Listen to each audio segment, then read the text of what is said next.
Zui tur hian lalpa ka the na te atlem chin sia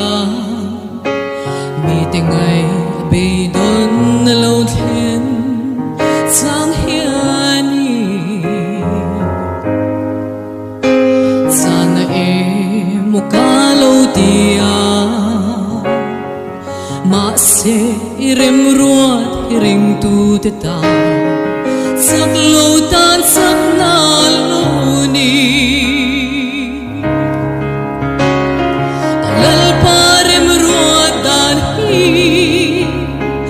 amakin sia thiam har lo e